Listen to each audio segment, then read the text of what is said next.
আসছে ডিসেম্বরে নির্বাচন অনুষ্ঠানের ঘোষণা দিয়েছে মিয়ানমারের সামরিক জান্তা। তবে এর আগে বৃহস্পতিবার তারা ঘোষণা দেয় অন্তর্বর্তী সরকারের কাছে ক্ষমতা হস্তান্তরের।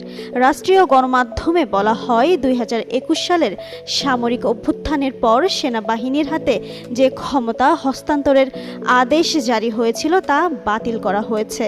গঠিত হয়েছে তত্ত্বাবধায়ক প্রশাসন এবং একটি নতুন নির্বাচন তদারকি কমিশন।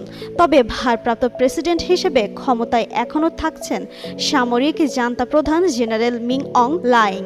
2021 সালের ফেব্রুয়ারিতে সামরিক অভ্যুত্থানের মাধ্যমে অং সান সুচির নেতৃত্বাধীন নির্বাচিত বেসামরিক সরকারকে ক্ষমতাচ্যুত করার পর থেকেই দেশটিতে চলছে গৃহযুদ্ধ।